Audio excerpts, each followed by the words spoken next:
आता आपल्याला वर्गणीचा बद्दल समजून घ्यायचं आहे. वर्गणी म्हणजे काय, तर ह्या सभासद वर्गाला मासिक प्रत्येक महिन्याची काहीतरी एक फिक्स रक्कम असते, तेवढी वर्गणी आपल्याला भरायचं लागतं. ठीक आहे.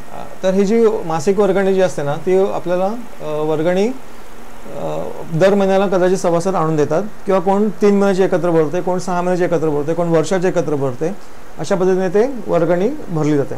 आता हे जे स्टेटस आहे रजिस्टरमध्ये, हे स्टेटस आपल्याला पहिला वर्षापर्यंतचं स्टेटस म्हणून आपल्याला पहिला भरायला पाहिजे. ओके. तर हे वर्षापर्यंतचं स्टेटस आहे ना, हे ॲज इट इज आपल्याला भरण्यासाठी पहिला हे दरवर्षी 1 एप्रिलच्या अगोदर, आपल्या आर्थिक वर्षाची सुरुवात आहे 1 एप्रिल ते 31 मार्च, जी काय प्रत्येक वर्षाप्रमाणे आपल्याला नवीन वर्षाप्रमाणे आपल्याला 1 एप्रिल ते 31 मार्च असं आर्थिक वर्षाची डेट असते. तर हे जो 1 एप्रिलच्या अगोदर ना, प्रत्येक ग्रंथालय हे रजिस्टर ना नव्याने लिहित असतात. का? कारण आता प्रत्येक वर्षात हे जे स्टार्टिंगचं स्टेटस तर बदलणार आहे ना, म्हणजे त्याची वर्षपर्यंतची अनामत करायची त्याने जी ठेवलेली असेल ती त्याचं स्टेटस दरवर्षी वेगवेगळं असणार आहे. 1 एप्रिल 2014चं वेगळं असेल, 15चं वेगळं असेल, 16चं वेगळं असेल. म्हणून दरवर्षी रजिस्टर त्यांना मॅन्युअली तयार करायला लागायचं. जेवढे सभासद असतील तेवढ्या सभासदांचं रजिस्टर त्यांना दरवर्षी करायला लागायचं. तर आता हे जे आहे ते आपल्याला कॉम्प्युटरमुळे परत परत करायची आवश्यकता नाही आहे. आता आपण एक जस्ट एक्झाम्पल घेऊया. इकडे सभासद चे नाव आपण टाकूया. समजा एखाद्या सभासदाचं नाव आहे ते अबक. हा अबक हे सभासदाचं नाव झालं. त्याची ह्या वर्गासाठी, म्हणजे जो ग्रंथालय सभासद म्हणून आपण त्याला वर्ग म्हटलं, इकडे सभासद वर्ग म्हटलं बघा. इकडे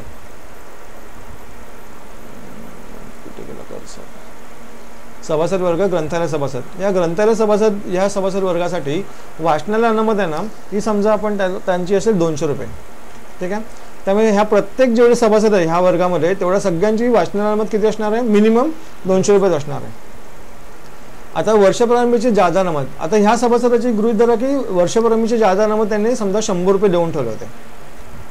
म्हणजे काय झालं, त्याच्याकडे 300 रुपये त्यांचे ग्रंथालयाकडे जमा आहे, आणि 31 मार्चच्या दिवशी त्याची तात्पुरती अनामत समजा एक 250 रुपये होती. म्हणजे काहीतरी त्याने कदाचित 200 अधिक 300 अधिक 250 म्हणजे 550 रुपयापर्यंतचं काहीतरी पुस्तक घेऊन गेलेलं असणार.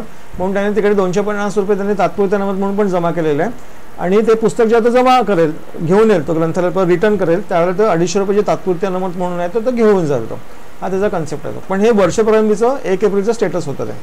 ठीक आहे. हे जे आहे त्याच्यामध्ये अबक हे सभासदाचं नाव आहे. आणि आता समजा त्याची वर्षप्रारंभीची वर्गणी बाकी महिने असेल किंवा आगाऊ महिने असतील, हे आपल्याला तिकडे स्टेटस टाकायचं आहे. आता इकडे अजून एक वाटलं सपोज कॉलम टाकून देऊ आपण, वर्षप्रारंभ वर्गणी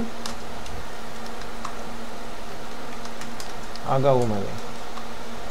जनरली आगाऊ महिन्याचा कॉलम लिहिला जात नाही, कारण आगाऊ महिने जे असतात ना, समजा 3 महिन्याची वर्गणी त्याची ॲडव्हान्समध्ये असेल तर तिकडे एप्रिल मे आणि जून ना 3 महिने आगाऊ म्हणजे, तर तिकडे इमिजिएटली त्याचं ती लोक तिकडे आली जमा म्हणजे वर्षप्रारंभी म्हणून ती लोक लिहून टाकतात तिकडे. आता ह्याच कंडिशनमध्ये ह्या अबकाचे आपण असं गृहीत धरूया की त्याचे 3 महिने आगाऊ जमा होते वर्गणी. ठीक आहे. 3 महिने आगाऊ जमा होते ना, याचा अर्थ काय झालं, त्याची एप्रिलची, मेची आणि जूनची हे 3 महिन्याची वर्गणी ऑलरेडी आपल्याकडे जमा झाली. म्हणजे वर्षप्रारंभी म्हणून मी जमा असं म्हणतो, आणि इकडे डेट पण लिहून टाकतो.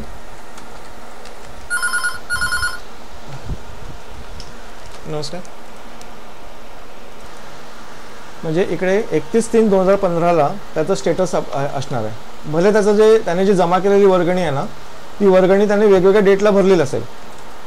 म्हणजे कदाचित त्याने ऑक्टोबरमध्ये येऊन कदाचित त्याने आगाऊ 3 महिन्याचे भरले असेल, किंवा जानेवारीमध्ये त्याने 3 महिन्याचे भरले असेल, म्हणजे डायरेक्ट 6 महिन्याचे भरले असेल म्हणून तिकडे असेल वॉटर.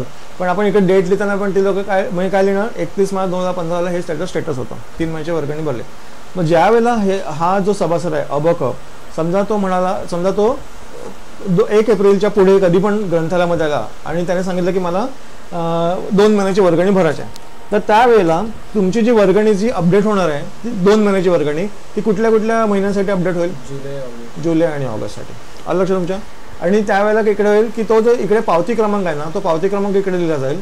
जुलैमध्ये पण तोच, ऑगस्टमध्ये पण तोच, आणि त्या जुलैला समजा 5 जुलैला तो आलेला आहे, सॉरी 5 एप्रिलला त्याने भरलेला आहे, तर इकडे 5 एप्रिल 2015, इकडे 5 एप्रिल 2015 अशा पद्धतीने ती अपडेट केली जाते. ओके, पहिला हे जे स्टेटस आहे म्हणजे वर्ष प्रारंभीचं जे स्टेटस आहे ना, हे सगळं स्टेटस तिकडे या सगळ्या सभासदांसाठी लिहिलं जातं आणि मगच त्याचं पुढे 1 एप्रिलपासूनच्या पावत्या आपण सुरू करतो. ही कंडिशन समजली. त्याच्यामध्ये काय झालं की पहिली कंडिशन आपण अशी बघितली की ज्याचे 3 महिने आगाऊ आहेत. ओके, आता आपण अशी कंडिशन बघूया. जो दुसरा सभासद आहे अबकनंतर क ख ग, हा दुसरा सभासद जो आहे तो क ख ग आहे, त्याचे पण वाचनार अनामत तिकडे किती असणार, मिनिमम 200 आहे, त्यामुळे सगळ्यांची 200 रुपये असेल. जादा अनामत ह्याची काय नाहीच आहे, तात्पुरते अनामत मात्र त्याने ठेवलेले आहे. समजा एक 300 रुपये त्याने तात्पुरते अनामत म्हणून ठेवलेले आहे. आता दुसरी जी केस आहे ना, ह्याच्यामध्ये आपण म्हटलं की क ख ग हे त्याचं सभासदाचं नाव आहे, 200 रुपये अनामत आहे, त्याने 300 रुपयेचं काहीतरी पुस्तक नेलेलं आहे, ॲडिशनल पुस्तक नेलेलं आहे, 500 रुपयापर्यंत पुस्तक काहीतरी, म्हणून त्याने 300 रुपये तात्पुरते अनामतमध्ये ठेवलेलं आहे. काही काही ग्रंथांमध्ये जादा अनामत हीच तात्पुरते अनामत म्हणून कन्सिडर केली जाते. त्या केसमध्ये 300 रुपये इकडे येते, जादा अनामतीमध्ये येते.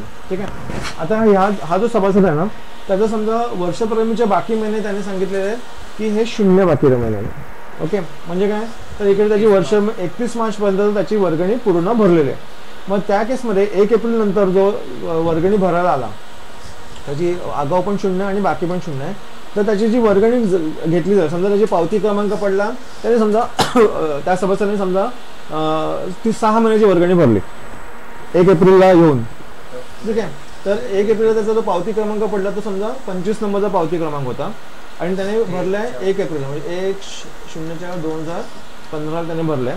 मग आता हे जे आहे हा पावती क्रमांक आणि हे पुढील 6 महिन्यासाठी त्याचं झालं. 6 महिने म्हणजे कुठं झालं, एप्रिल, मे, जून, जुलै, ऑगस्ट, सप्टेंबर असे 6 महिने झाले. म्हणजे इकडे इथपर्यंत ते सेम त्याचं पावती क्रमांक आणि त्याचं डेट हे त्याचे इकडे पडले.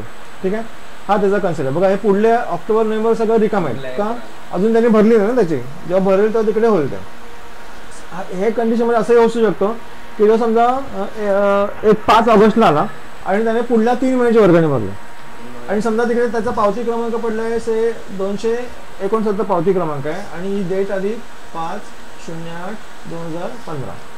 तर आता 3 महिन्याची वर्गणी म्हणजे काय आलं, म्हणजे ऑक्टोबर, नोव्हेंबर आणि डिसेंबर येणार इकडे.